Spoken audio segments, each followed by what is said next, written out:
That was as late a hit as I've ever seen. Can of corn, and I'll be fine. Can of corn.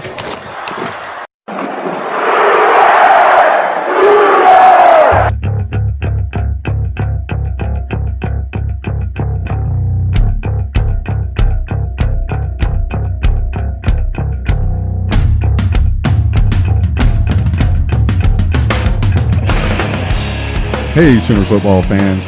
This is your Sooner Football Fans podcast. You got Terry and Rob here. Boomer Rob. Boomer Terry. And we're coming at you right now from the beautiful Podcast Palace in Norman, Oklahoma, where we're not affiliated with the University of Oklahoma. But we do have eligibility left, and we're still waiting on a call, Lincoln. So, not sure I could pass the whole new weight limit thing. Yeah, the new weight limit, but one of the things, guys, make sure and hit the subscribe button wherever you're listening to us at. Hit that subscribe, follow. At the end of the podcast, we got a little deal that tells you where we're at on Facebook, Twitter, and all that stuff. And before we get to our guest tonight, we want to make sure and say hello to our buddy, Bill Doty. Can we just call him Tara's dad? Tara's dad? Yeah, we can call him. He'd probably be okay with that. Yeah, Tara's dad. Yeah. The rabid Sooners dad. Yeah. Have we got an update on him?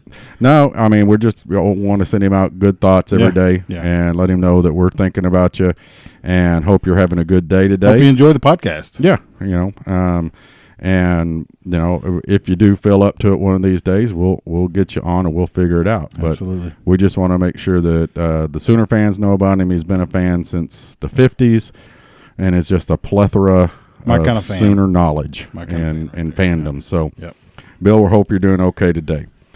Excuse me. On the podcast tonight or today, we have one of the guys from the Football Brainiacs. We've got Ryan Lewis on with us. Boomer Ryan. Howdy, y'all. How are you doing? I'm doing better than I deserve. You guys staying okay? Oh, we're hanging in there, I guess. Excellent. So tell us a little bit. I know that you do the daily Sooner news on the Brainiacs. What else? Is that your main assignment, or is there other things that you do with the Brainiacs? Because I check that every day. Do a little bit of everything. Do the news. We do some recruiting pieces, some spotlight pieces on players and families. I also enjoy looking at stats and things like that, so I'll do some kind of stat focuses and things like that. Just kind of a little bit of everything. Yeah, I saw that you were doing some of the videos, game day videos after the game. Yes, sir. With our buddy JY. Pretty sure that, if you had to stop that, it's probably because JY broke the camera a time or two, probably, didn't he? Now, I have to say it was kind of comical because I stand, 5'7" and a $145, and that's not a thick $145 either. I'm not sure what JY's standing at, but it's about more two of that. Yeah, it's quite a bit more than a $145. Yeah, a little bit. But yeah, well, he's been on. We have him on quite often. I love his stuff on the Brainiacs, the trench warfare. He's just a great guy. Yeah, he's just a plethora of knowledge with that stuff. And we always tell everybody when he's on, get your pen and paper out because you're fixing to get smarter. And Rob and I like it because we pay attention to the line. Absolutely, we're both linemen. Yeah, so it's a little bit personal to us. Yeah, so we try to get him on as much as possible because you don't talk about the offensive line that much, throughout the day, on a regular basis. Sure. So, but right, one of the things we've been talking about here recently, well, as is the whole entire state of Oklahoma that are Sooner fans, is Alex Grinch coming in and basically, in our opinion, want to get your thoughts on it, has wiped the depth chart board clean. And yeah, but don't they all got to say that? I mean, don't they? Yeah. I mean, he comes in knowing who's going to probably start. I don't know. It certainly sounds better than we're going with the exact same story. You're absolutely right. Bingo. But I mean, come on. He knows that, probably Neville Gallimore is going to be the, Yeah, but I mean, really, when you come in. I think that maybe Go ahead. Go ahead, Ryan. I think maybe the most exciting thing about that to me is not even necessarily who won't or will be starting and who's kind of getting a clean slate, but almost just as exciting to me is what position they're playing. We've already heard some things, and the Football Brainiacs has already reported a couple of different position changes, or at least guys being looked at different positions.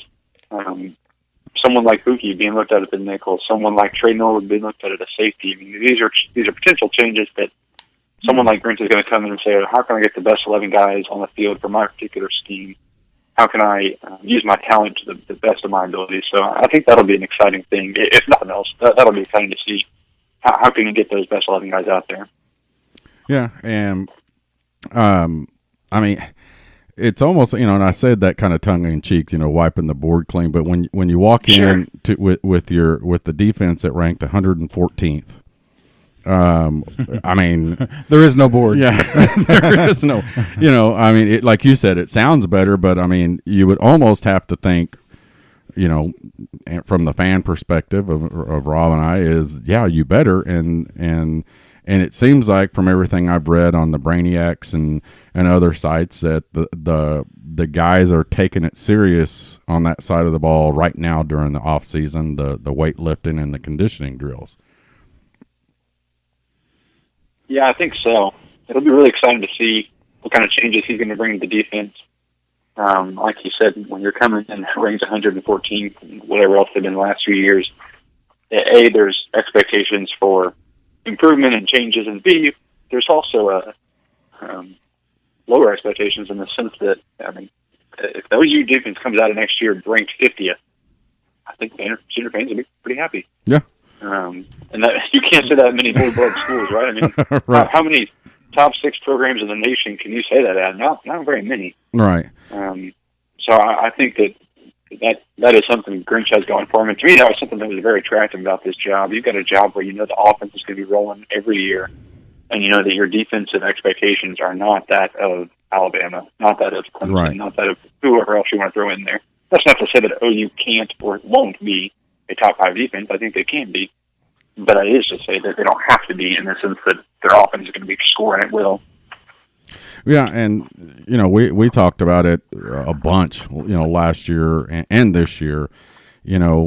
Is how many schools can you say, in 2 years ago in 2017, if we had the 40th ranked defense, we'd have beat Georgia and probably ended up beating Alabama. And in my opinion, if we'd have had the 50th ranked defense this year, we'd have probably beat Alabama in the Orange Bowl. This defense just wasn't able to stop anything, and nobody could tell us why, or none of us could figure out why.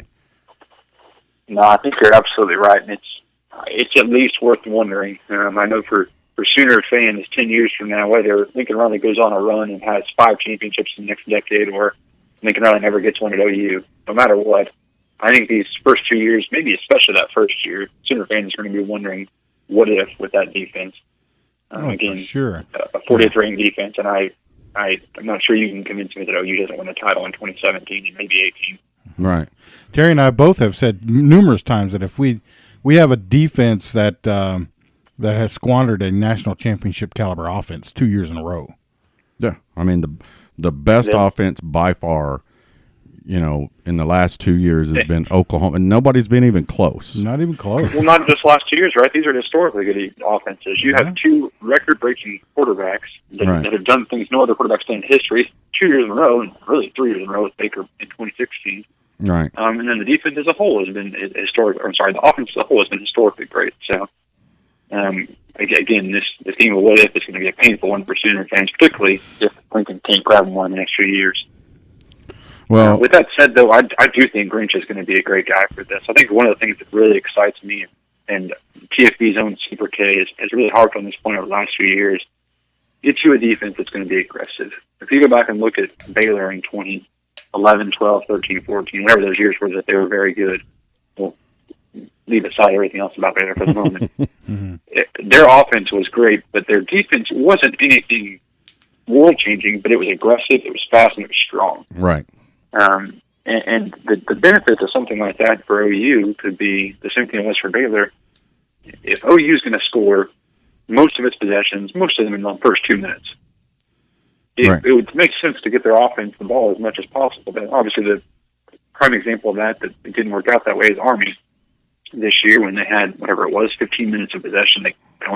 If you're scoring 60% of your possessions, but you only have 5 possessions, there's a limit to how many points you're going to score. And so I think that if you can get a defense that's going to be aggressive, one or two things happens with a defense that's aggressive. Either A, the opposing team scores quickly, or B, they don't.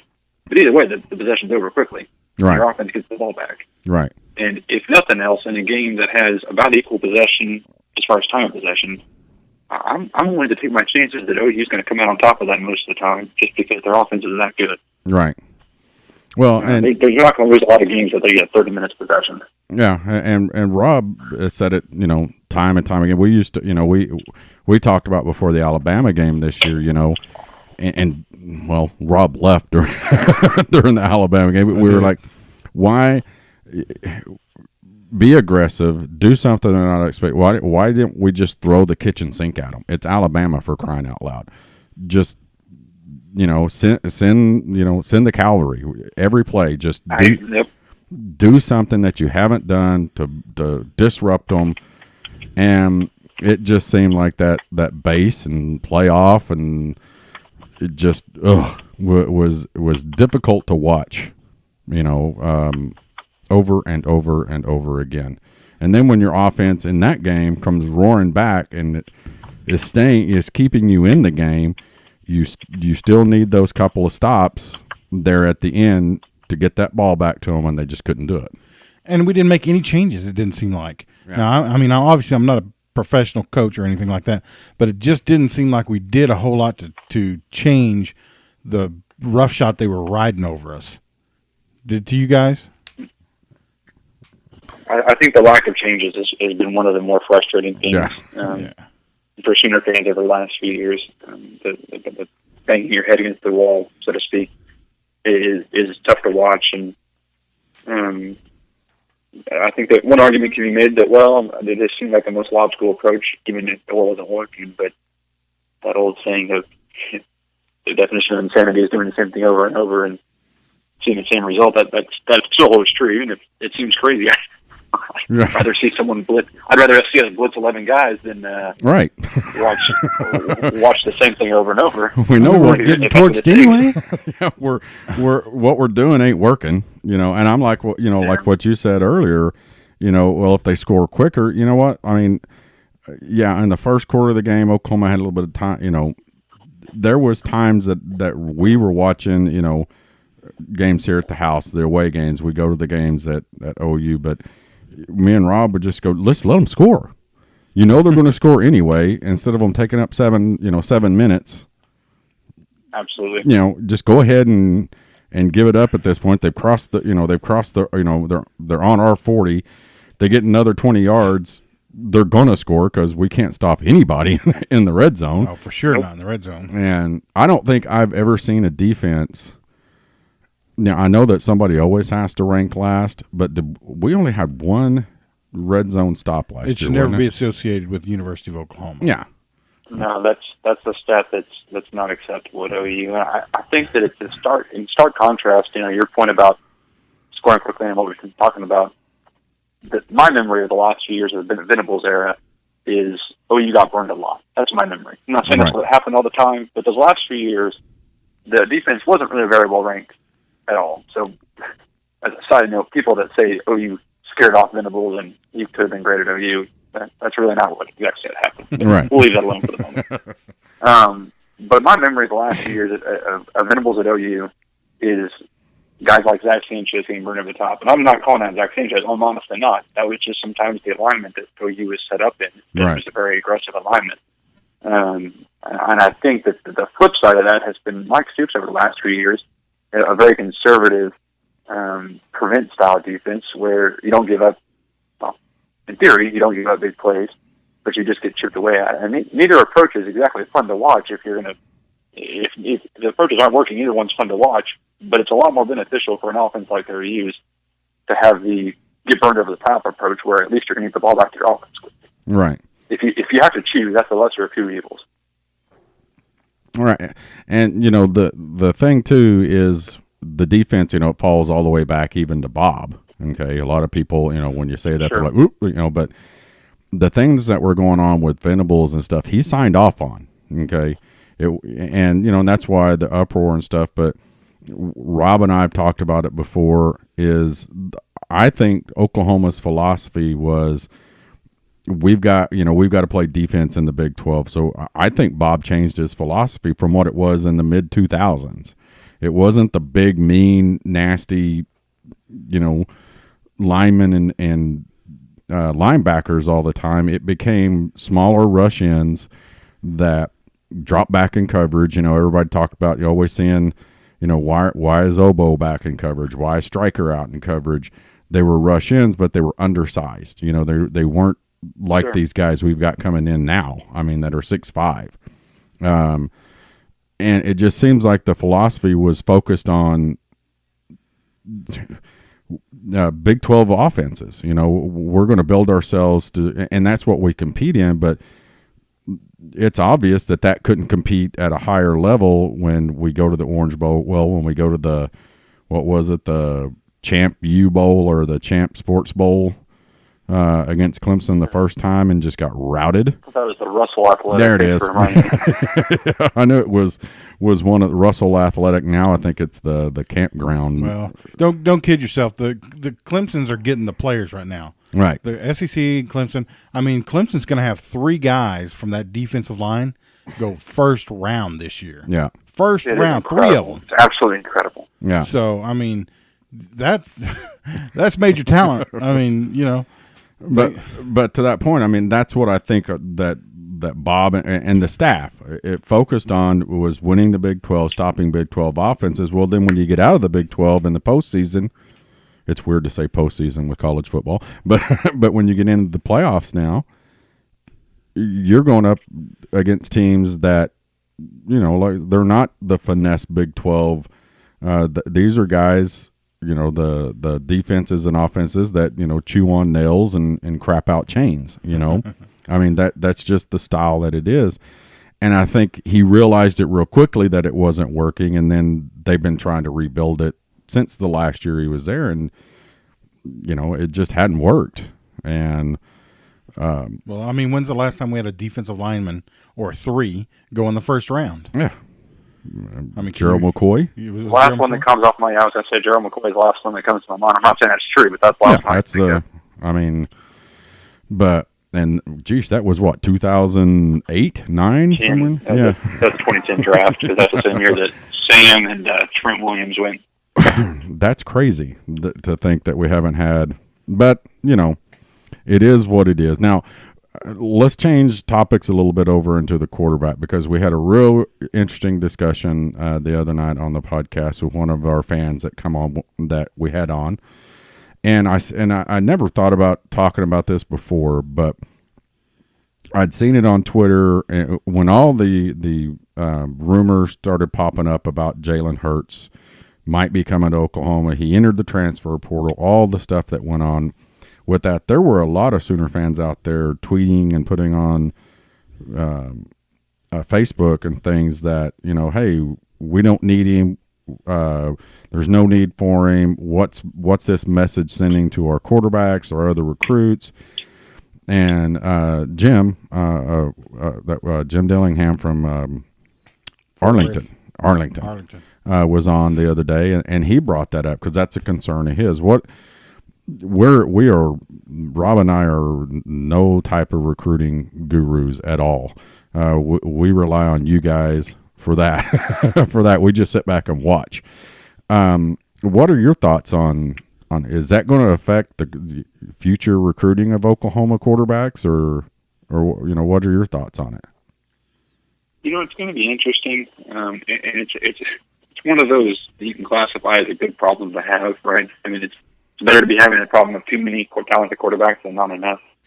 But it could be an issue. I do think that it's a fair statement to say it could be a challenge, right? I think that it's unlikely that anyone, the three scholarship quarterbacks this year are going to be Spencer Rattler, Tanner Mordecai, and Jalen Hurts. Let's work under the assumption for the moment that Jalen Hurts is going to start this year, assuming that he would not have transferred to OU did he not believe that. Right. I'm not saying Lincoln Riley promised it to him, but I think he probably made it a fairly Yeah. large chance. So let's work under that assumption for the moment. He'll be gone after this year. So you'll have a redshirt freshman, Spencer Rattler, and a redshirt sophomore, Tanner Mordecai, in 2020. God, that's crazy. 2020. Right. Competing for the job. And that's not including anybody that OU recruits for the 2020 class. So Right. that's, just for the moment, let's leave that alone, too. If I'm one of them, in this era of quarterbacks transferring frequently, whoever doesn't get that job, I think they're gone. That's my opinion. Now, does Lincoln Riley wait to make that decision until the fall so that they are staying through the season? Maybe, but either way, I think that it's at least possible, if not borderline likely, that one of them leaves after that year, or after the Jalen Hurts year, excuse me. Right. Depending on how they feel about what their chances are, again, maybe if they both think the chances are good, they stay through the whole thing and one of them battles it out. But where that becomes a problem, at least in my eyes, is if one of them does transfer before that season, OU will have one scholarship quarterback on campus. Right. Again, excluding Right. any 2020 recruits. That's not a good thing to have. I mean, you guys can think back to a few years ago. I think it was the 2015 season when before the season it looked like Trevor Knight, Cody Thomas, and Baker Mayfield were all going to be on the roster. And then within the span of a few months, and Austin Kendall, then within the span of a few months, the only quarterback on the roster besides Baker Mayfield was Austin Kendall, a true Right. freshman.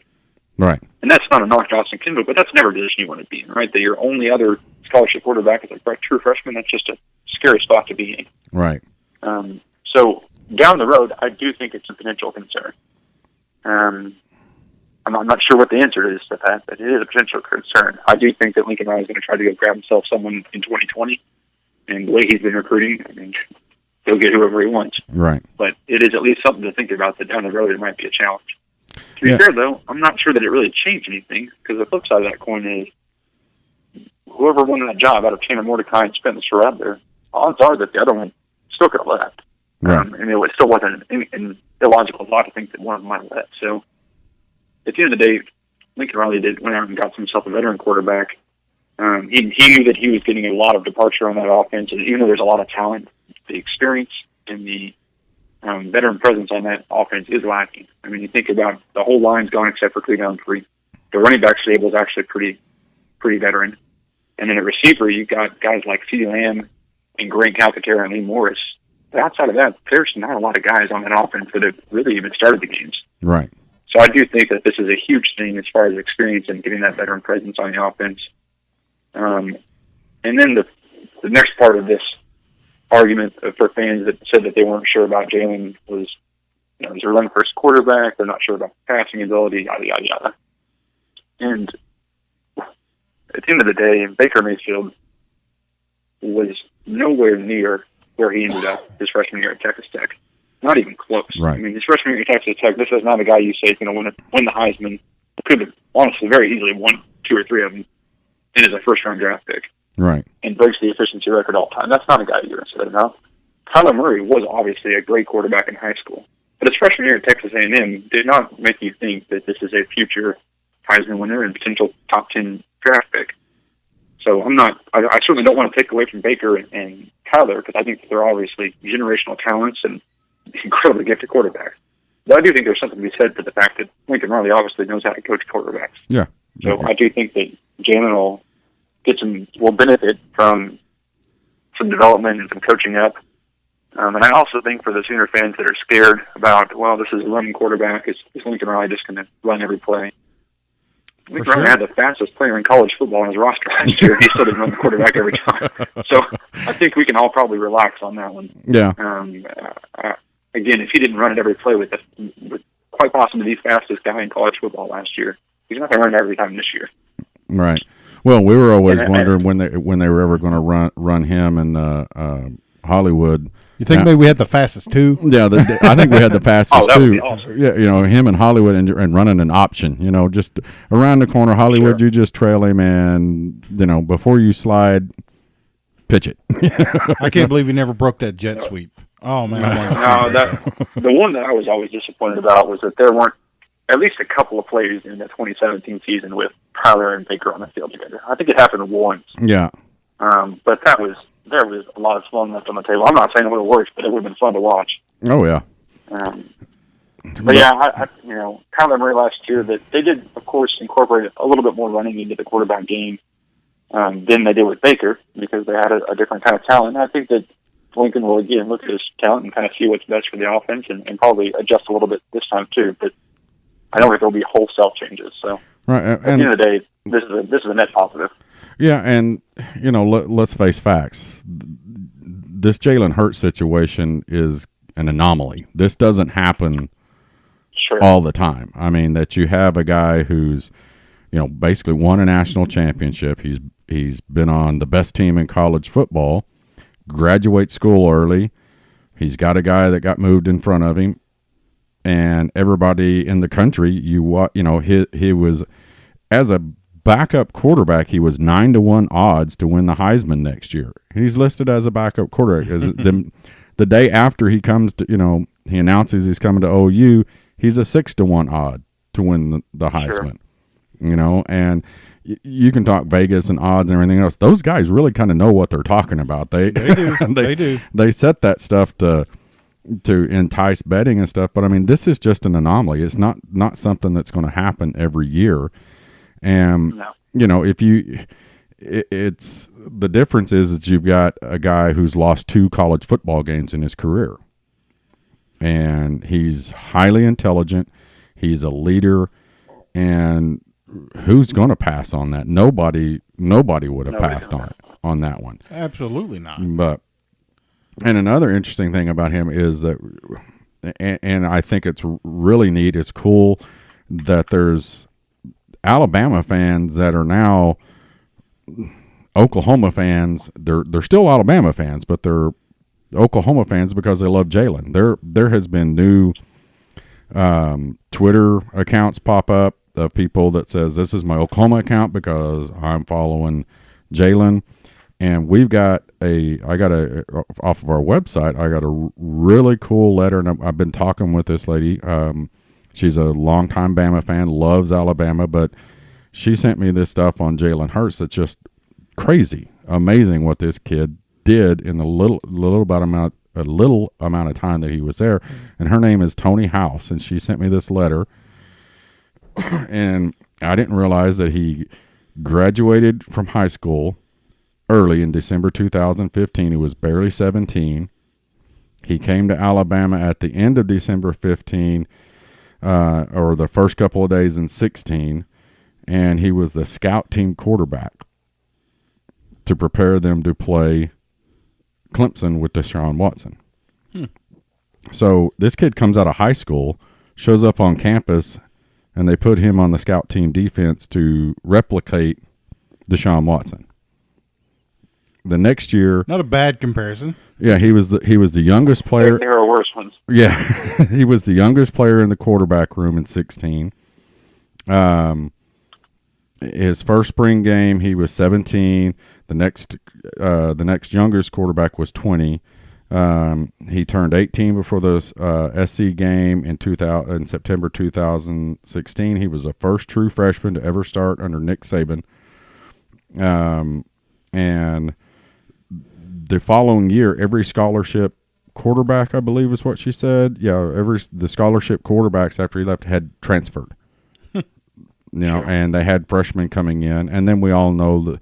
But he graduated a year early in college, and I know that Austin Kendall did too, which it took me every single day of high school to graduate high school. I couldn't imagine. And you just barely made it. Yeah, just barely made it. Plus all the stuff that they got to go through. This kid is phenomenal. He's still not 21 years old. It's crazy that this kid has done what he has. And when you look at him, he looks like a grown man. Oh, he's a phenomenal athlete. Yeah. I mean, no doubt about it. I don't know what he's listed as, but they don't list him the same way with the stars as a freshman coming in. Right. But at the very least, he's a 4-star quarterback with a ton of experience. Right. And I think probably everybody would agree that he's probably a 5-star quarterback with a ton of experience. Yeah. So you don't turn that down. No. No, you don't turn that down. And it's, and I don't think it's going to hurt moving forward. It might, it's going to be negative recruiting out there. Look, if he finds one, no, there's not a coach out there that would say, hey, I wouldn't, every college coach in the country's ear went up when he entered the transfer portal. Yeah, that's not going to keep them from bad mouthing us, though. Right. I promise you. Maybe so, but at the end of the day, Lincoln Riley's only argument that he has to say when he tries to recruit a quarterback is, I have 2 Heisman Trophy winners. Exactly. And that's one sentence, and then you don't need to really say anything else. Right. I have 2 Heisman Trophy winners. Here's my number. Yeah, 2 Heisman Trophy winners. No, he has a second sentence. One of them was the number 1 pick in the draft. Sure. And the next one might be projected number 7. Yeah, but this time last year, that's kind of where Baker was sitting, and he just slowly slid up. People start doing some trading, moving around. I mean, he's made 2 guys, historic. They're Heisman, back-to-back Heisman Trophy winners at the same school, and multimillionaires. Oh, sure. Yeah. By the way, did you see that Kyler had to pay back like $1.4 million or something? Yeah, $1.4 million of his baseball contract. Ouch. So, but no, I mean it's a win-win. It's a anomaly that it happened. As Sooner fans, we were all sitting back going, man, what are we going to do? We got Austin Kendall, and then all of a sudden now you got this, and we're talking about playoffs again already. So. And, we still don't know if our defense is going to improve, but our offense has got us in the playoffs 2 years in a row. They should be able to do it again. You know who I really bet hates us? Texas Tech and Texas A&M. Don't you? Yeah. I mean, all you got to do is hang on to those 2 cats, and you do pretty well. But one other subject, I know you got to go, Ryan, but I want to touch. No, we're good. I want to touch base with you on. We've talked about it a little bit here, and is the Bob Stoops going to the XFL? And what is surprising to me is it doesn't seem like anybody really cares. It's not that big of a story. It kind of was when it came out, but it's not a hot topic anywhere. Does that seem kind of odd, or is it because? What do you think about that? Well, this report came out, the first one, maybe a month and a half ago, whatever it was. And I will be the first to admit, I remember thinking, well, that's not true. Just kind of discounted it and moved on with my life. Right. But then the report came out last week that it was happening. And I think everyone's reaction at first was, no way. Right. And then I think everyone got to thinking. And the more everyone thought about it, I think they came to the conclusion, okay, that kind of makes sense. A lot of people kind of joked about it, but I think it's a fair point. He kept the beard. I don't really think he's, that worried about it. And I don't mean that in a bad way. I don't think he's going to just not care about the job. But for him, this is a hobby. He's got a 3-month hobby. I can't imagine your off-season in the XFL is extremely strenuous. Not saying anyone has things to do, but this is maybe, if the 3 seasons, 3 months, he's got a month before and maybe a couple weeks after. He's in Dallas, which is not very far from Norman, Oklahoma. That's 2.5 hours. He gets to watch his son play OU football in the fall. Gets to fill some of his time and still get to enjoy football. There is zero pressure in this job. Your success it's not going to depend on whether you win or lose, at least for the first few years. It won't matter. And at the end of the day, I have no idea what the monetary compensation is going to look like, but if he makes $3 million a year for 3 years, that's not a bad little deal. For 3 months work out of the year, I think most people can live with that. So I think it's a great thing for him. I think that if he had gone to another college program, or even an NFL, I think that some questions would have been raised about why he retired from OU. Right. Just to make up this scenario, let's say that he'd gone to Ohio State this year instead of Rock and Day. Well, then the question is, why on earth would you do that? There's no way no way any job in the nation's better than OU. There's some are comparable, Bama, Ohio State, whatever. But there's no way they're better, so why did he retire? And then even at the NFL, it would have been, well, was he just tired of OU? Was there pressure? Whatever. But I think with something like the XFL, there's no question about it. It wasn't that he was tired of OU. He wanted to step away, and now he's thinking, well, he's going to do something. And I think everyone can wish him well and acknowledge that it's not going to change his legacy at OU one way or the other. Right.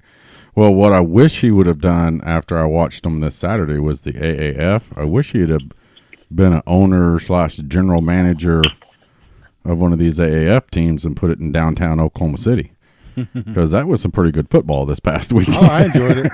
I have to say that was quite enjoyable. Yeah, I mean, It will be fascinating to see how the XFL and the AAF compete. right. It's absolutely fascinating, because I'm not a betting man, but if I had to put money down, I'd be willing to bet a lot of money that in 3 years there will not be both an XFL and an AAF. No, A lot of money.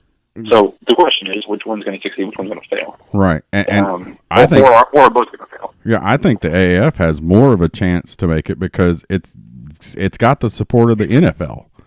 You know, When it started first, if absolutely nothing else, it's going to have a full year ahead. That's a Right. huge thing. right, and you know they're not proclaiming to want to take over the NFL. They're not. You know, it is a different. You know, it's a different league, and Essentially the same rules as the NFL. right, and they kind of did it overkill a little bit on a couple of the broadcasts about, you know, these guys, you know, this is their second chance and they want to get back in the league. I think a little bit of the commentating, and that's just because it's new, but I think if they and the NFL promote this as a developmental / farm league, because I think it was something like 80% of the players had been on NFL rosters this past year, whether it was for a week or for out there. 6 weeks.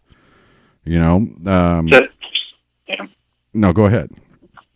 No, you kind of broke up there for a second. Oh, but you know, it's just a lot of these guys have been out there, have been in the NFL.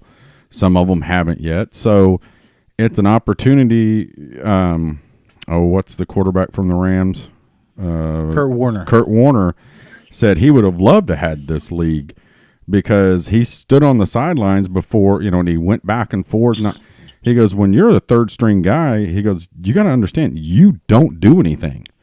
If you know you're the third string quarterback, you stand over there and hold the clipboard. That's it. You don't get any reps.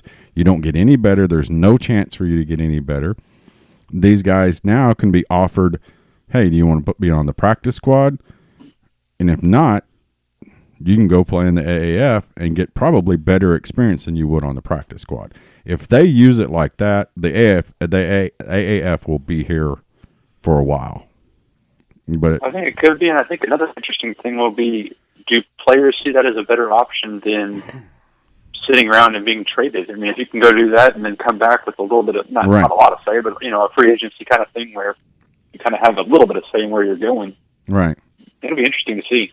Yeah, and the San Antonio crowd was great. They had excellent. They had like 30,000 people there. They kept it in the lower bowl of the Alamo Dome. Sure. They were loud. Now the other stadiums, you know, Rob and I, we were watching one of the games. I said, you know, they should go up to all those people sitting up there high and say, move down. Move down. Just move down. Keep the bottom of the bowl to where it looks full. It'll be louder. But you know, I think, you know, we'll see, I think, more as the, you know, week 4, 5, and 6, you know, it's new right now, but I know I'm going to watch it, and it's not overkill. There's not 22 teams. There's 8 teams in this league. So you get 2 games on Saturday and 2 games on Sunday. Well, I enjoyed the uniforms, just seeing the new stuff, but I was also looking for those old, you know, the Trent Richardsons. Yeah. He was a big-time running back out of Alabama. Yeah. And, you know, so I kind of wanted to watch some of those guys play. Yeah. But I think there's that, and I was really impressed, too, that they got CBS doing this, right? I mean, a lot of people are going to see this, whether they mean to or not. Even the people that don't know anything about it are going to turn on TV, CBS.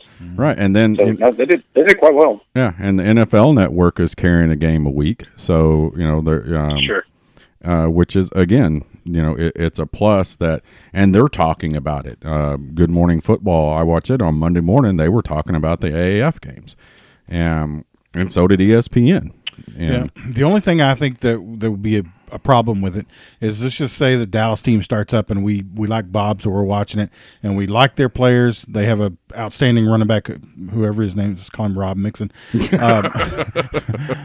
But as soon as the NFL identifies that, they're going to snatch him. Yeah, There ain't no holding him back. Right. You know, no team's going to say, you know, yeah, he's gone. Right. So that's the Now, only that'll be drawback. fascinating to see if there's, they have contracts that say you have to stay for the whole season. I have no idea. It'll be I don't know fascinating what to see how that works. Yeah, I think the I know the AAF I was reading, they are non-guaranteed contracts, meaning it's that they can come and go, I guess, as they please. While they're there, they're making a paycheck. Yeah. And if they get called to go somewhere else, they're free. They're free to move on. It's not a Well, and that's what makes the most sense, right? Because if you're an NFL team and you have a draft in April, you kind of need to know who you're going to have on your roster so that you can know who to draft. right. So if these seasons run through April, you might have to get some of those guys a little bit before that to actually lock them down. So that's probably a good thing for the players. Right. They can kind of come and go as they please. Now, Caleb is my youngest son. He's on the podcast some, and he's been Nostradamus here the last couple of times, and he literally said it was after the Big 12 championship game, wasn't it, Rob?